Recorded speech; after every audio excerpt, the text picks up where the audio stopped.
Hello friends, I'm Abby and today I'm going to be talking all about some of my most anticipated releases of 2021.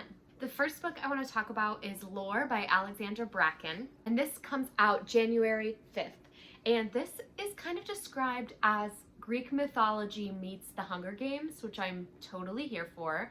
It is a young adult Greek myth retelling, and it focuses on these 9 Greek gods who are forced to walk the earth as mortals, as punishment for something, and basically their descendants have to fight every 7 years maybe.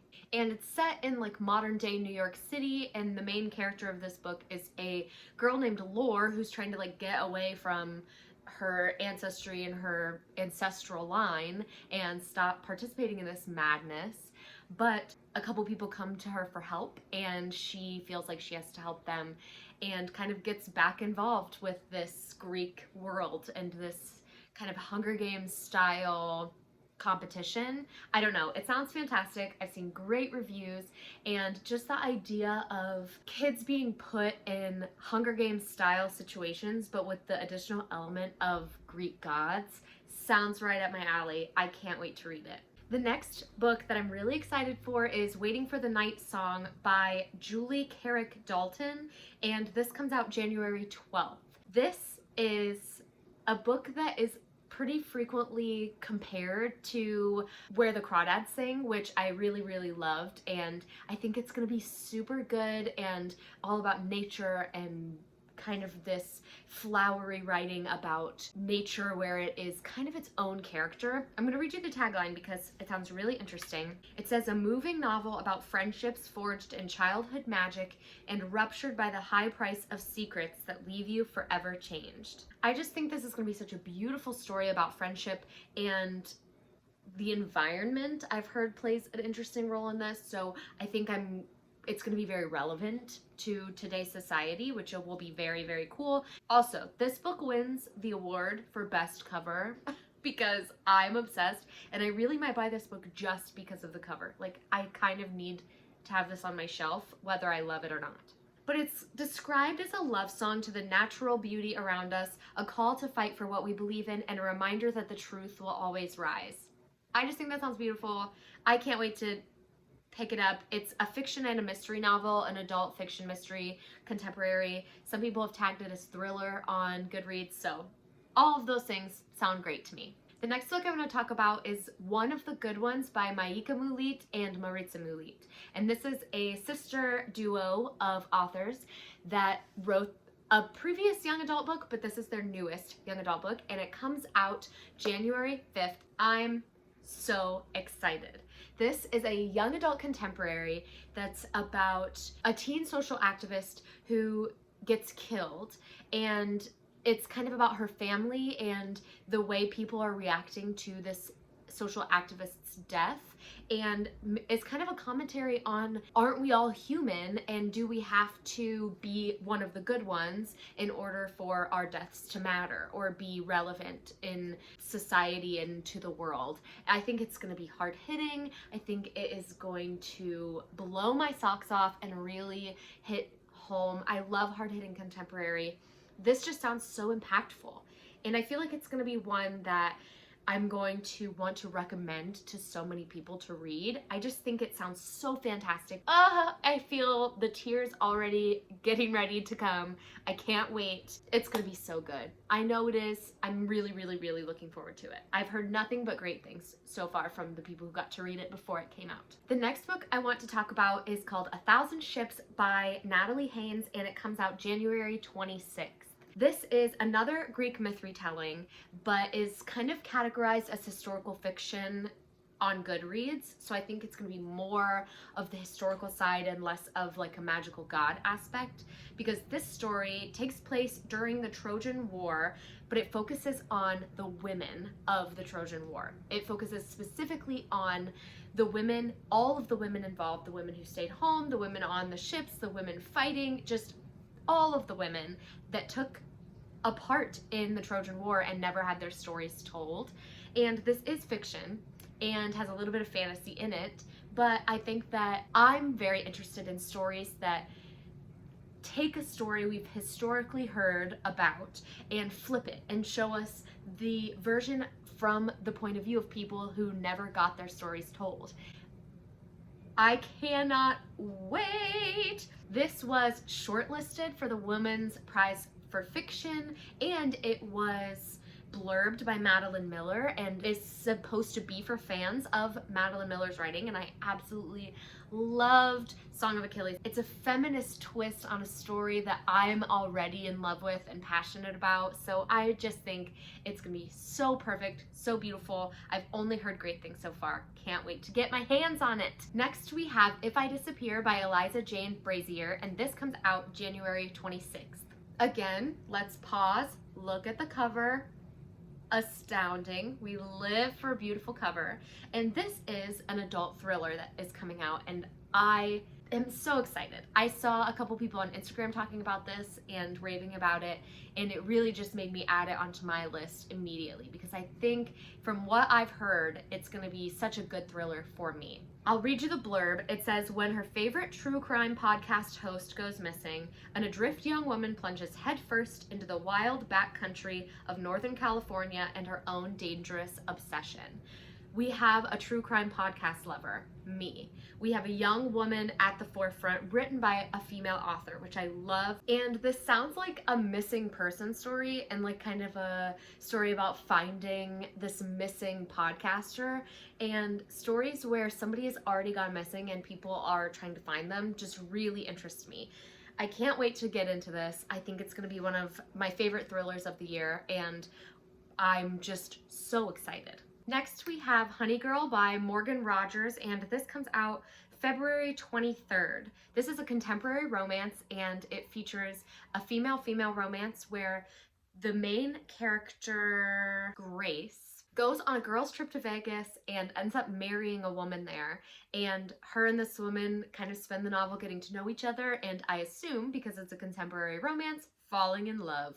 And I cannot wait. This is a debut novel, and it sounds like it's going to incorporate kind of a strict family idea and more deep concepts than just kind of like a surface level romance, which I really love when my romance novels can have kind of a depth to them and further exploration into characters outside of the main couple. So I'm really excited to get into it. I think it's going to be fantastic. Next is The Electric Kingdom by David Arnold, and this comes out on February 9th.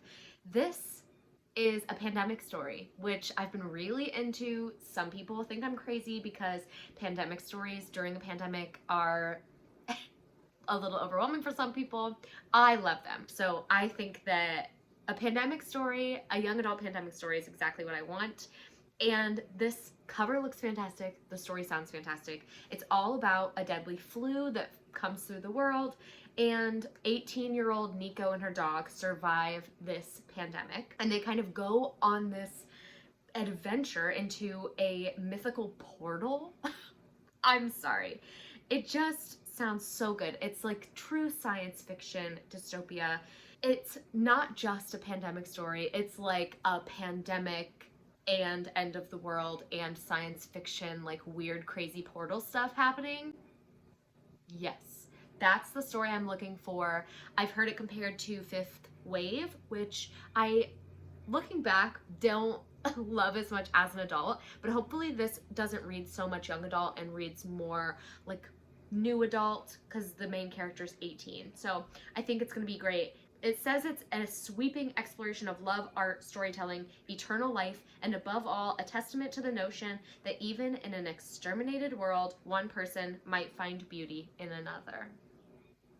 That is the sweetest freaking stuff I've ever seen. Can't wait.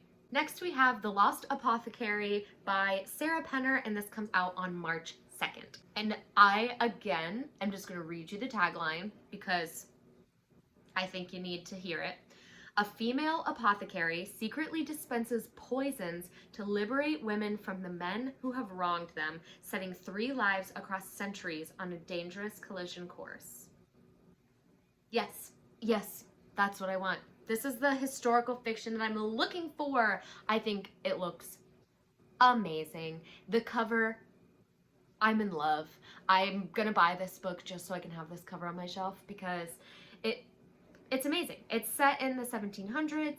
It is all about this woman, Caroline, who kind of seeks out this apothecary because of something she finds out about her husband, and she wants to get back at him. And it's kind of about the three women who have been affected by this apothecary all having their lives get reconnected, and it sounds fantastic. It's a historical fiction, thriller, mystery, everything I want. I think it sounds and looks amazing. Then we have The Memory Collectors by Kim Neville, and this comes out March 16th.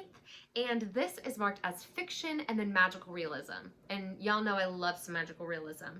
And it sounds kind of like the main character of this book has the same ability as Evie O'Neill from The Diviners, like a divining special ability or power, because the main character of this book, Ev, can feel other people's emotions or feelings from an object that they've touched.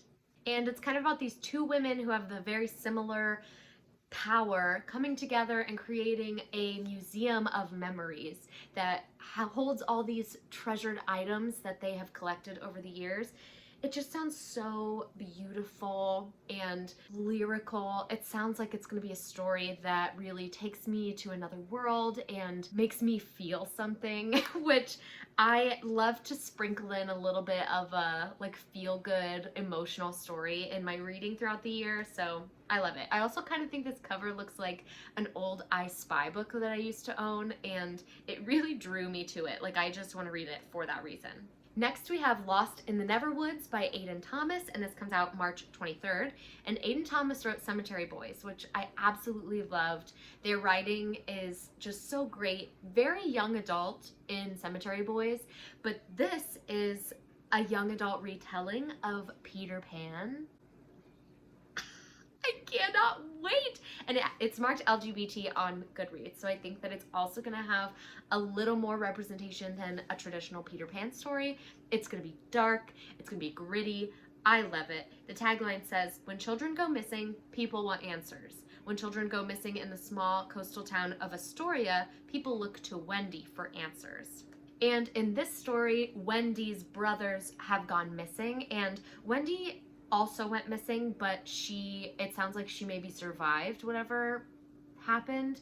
And it sounds like Wendy and Peter are going to be working together to save these children who are going missing in this town, because the town is kind of looking to Wendy, since she's been through it before, to solve all of their problems. It also sounds like the main setting of this book is going to be in the woods. Yes. Do we need to talk about the cover? Do we even need to talk about it? It looks amazing. A dark Peter Pan retelling written by an author that I already know I love, with a cover that looks like that. Yes, please and thank you. Next, we have another historical fiction, The Ladies of the Secret Service by Constance Sayers, and this comes out March 23rd. This is a historical fiction fantasy, and it has a dual timeline. One set in Paris in 1925, and the second one in 2005, where a woman's fiance has gone missing, and she finds her grandmother's or great-grandmother's journals that take her on this journey through this dark circus that started a family curse that now plagues Lara. And I love circus stories. Anything with a circus or like a magical carnival sounds fantastic. And I think that this is going to be a really cool dual perspective, where we get to see the main character dealing with the effects of her family's generational choices, and this really cool circus scene in the past, in 1920s Paris. So cool. I just really think it sounds very interesting. I don't know much about it, and nobody I know has talked about it, but I think I'm really gonna enjoy it. It sounds like something that's right up my alley. Next, we have Witches Steeped in Gold by Sienna Smart, and this is published in April 20th. I saw Joel from Fictional Fates here on YouTube give this a 5-star review. He gushed about it, and Joel and I have very similar fantasy tastes, so I think this might be a really good one for me. This is a young adult fantasy with kind of a paranormal element, and it's a Jamaican-inspired fantasy debut that focuses on two women, young adults, who are both witches and team up to kind of fight against a mutual enemy. They are enemies themselves, and I am very excited to get into more witch stories because The Year of the Witching was one of my favorite books of 2020, maybe in my top 5. So I think witches are something that I didn't know I needed more of in my life, but I definitely do. This, I think, might give it to me because Joel's review was glowing. He gave it a full 5 stars. Next, we have another feminist Greek myth retelling, and it is Ariadne by Jennifer Saint, and this comes out April 29th. Like I said, it's a feminist retelling of a Greek myth because I don't know if you know this, but traditionally Greek mythology has not been kind to its women.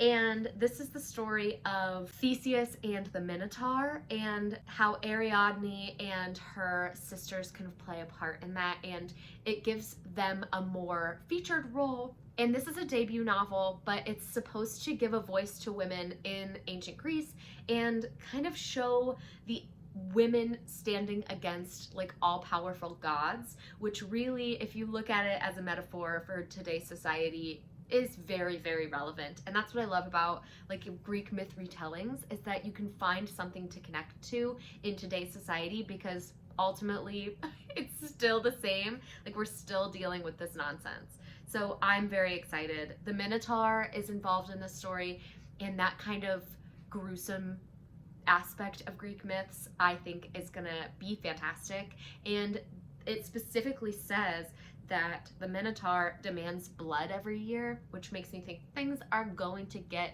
juicy. Next, we have Malibu Rising by Taylor Jenkins Reid, and this comes out May 25th. This is one of my most anticipated books of the year because Taylor Jenkins Reid wrote The Seven Husbands of Evelyn Hugo, which I gave 5 stars, was one of my top favorite books of the year. And she also wrote After I Do, which I read last year and also gave 5 stars. It was definitely different from The Seven Husbands of Evelyn Hugo, but hit deep, hurt deep. And I'm very excited to read Malibu Rising. This is about 4 famous siblings who like throw a huge party to celebrate the end of the summer. But in that day that the party's taking place, something crazy happens. This is marked as historical fiction because it takes place in the 1980s. It's all about learning to move on and these kids kind of moving forward with life while also dealing with, I guess, something crazy that connected all 4 of them and helped them bond, but also tore them apart. It just sounds great. I trust Taylor Jenkins Reid with my soul. I think that she will do a great job and this will be fantastic. Next is The Chosen and the Beautiful by Neve Vo, and this comes out June 1st. This has been marketed as a reinvention of The Great Gatsby, and it features a female Asian protagonist who is queer. We love that representation, and it's marked as fantasy as the top thing. So it's marked fantasy, then historical fiction. I'm obsessed. I'm already obsessed. It takes place in the 1920s, obviously, and it's marketed as a coming-of-age story full of magic, mystery, and glittering excess, and it introduces a major new literary voice. Very excited. This sounds fabulous. Fabulous. I love The Great Gatsby. I don't think this is going to be tied super closely to the original story, but I am eager to see what happens in it and what the direction is that it takes, because I would love to see kind of that 1920s vibe that I really, really enjoy taken in a fantasy, fully diverse way. So good. So excited. I think it's going to be amazing. Next is The Maidens by Alex Michaelides, and this is published June 1st as well. And this is a thriller, an adult thriller by the author who wrote The Silent Patient, which again, I gave 5 stars to last year, one of my favorite thrillers of the year. And this sounds like it's going to again incorporate so many of my favorite things in books. This book focuses on a murder. There are people dying. It's set at Cambridge University, and it has an elite group of students, so like a secret society kind of called the Maidens.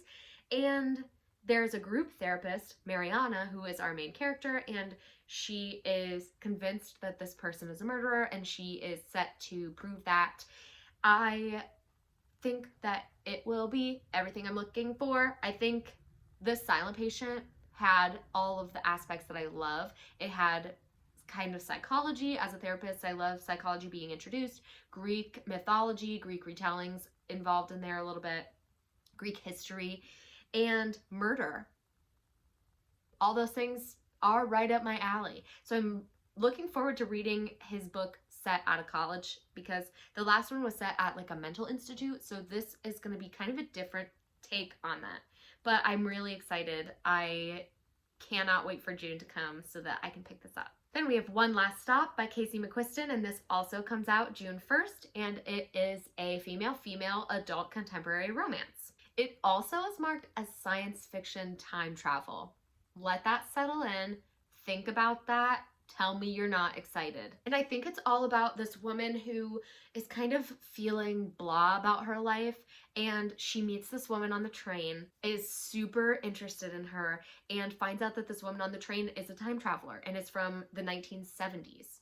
I love Casey McQuiston's writing. I loved it in Red, White, and Royal Blue, one of my favorite romances of the year, of all time. I just really, really loved it, and I loved that Casey McQuiston doesn't shy away from like really going there with the LGBTQ representation, and the steamy scenes are just iconic. So I think that One Last Stop is really going to be something that I will devour. I will pick it up immediately. I cannot wait to read it. I can't wait. Then we have another Peter Pan retelling. What is this? What is this kind of vibe we're going for in 2021? This is Darling by Kay Ancrum, and it comes out June 22nd. And it's all about this teen girl who finds herself on a dangerous adventure in these underground tunnels with a man named Peter, or a boy named Peter. And it has literally all of the characters like by name from the original Peter Pan story. So there's like a Captain Hook, there are a bunch of lost boys, and it's all about Wendy helping all these kids survive the night and surviving herself. She thinks she's going to a party in like the underground of Chicago, but it ends up being this like super sinister thing. I love Kay Incrum's writing. I read The Wicker King last year, and just that kind of magical realism, that fantasy aspect overlaid on top of a setting that I already know, like a real world setting. So great. The messages that are given to young adults in Kay Incrum's writing are fantastic. Again, this is marked LGBTQ on Goodreads. We love the representation. I'm so excited to pick it up. Also, there's clearly a theme going on this year with pinks and purples and Peter Pans. We stand. We love this. Next is Ace of Spades by Farida Abike-Imide, and this comes out June 10th. This is a young adult contemporary, a little bit of a thriller mystery, and it's all about this private academy where this anonymous texter named Aces brings two students kind of secrets to light, and it sounds like it's going to be a more modern version of Pretty Little Liars and a more diverse version, which I'm so excited. It says that it has a shocking twist that delves deep into the heart of institutionalized racism. Yes, I'm ready for this. And Alice Oseman, who is a very famous author, marked it on Goodreads and said, "Sex, lies, and fighting back against racism. This book is a wild ride with an incredibly powerful message." That is all of the clarification I need. That is all of the support I need to read this book and pick it up immediately, because I know that I trust Alice Oseman's judgment on this. I trust that if she says it's good, if she says that it will give me all of those things, it will give me all those things. Next, we have Survive the Night by Riley Sager, which comes out July 6th. And it is a thriller, obviously, since it's Riley Sager, and it's set in 1991, and it's all about this man, Josh, who's driving this girl, Charlie, and Charlie's kind of hitchhiking to get a ride back to Ohio, and she starts to worry that she's in the car with a serial killer who possibly murdered her best friend. So that sounds crazy, sounds insane. I, again, trust Riley Sager's writing. I trust his judgment. And I've loved a couple Riley Sager books. I've not loved some. But I know that I'm gonna love this because I love like a central setting, one night thriller. It's gonna be super fast paced. It's gonna be different from what Riley Sager has done before because Riley Sager kind of has a pattern in his writing, and this I think is gonna deviate from that, which I'm very much looking forward to. Also, it takes place in Ohio.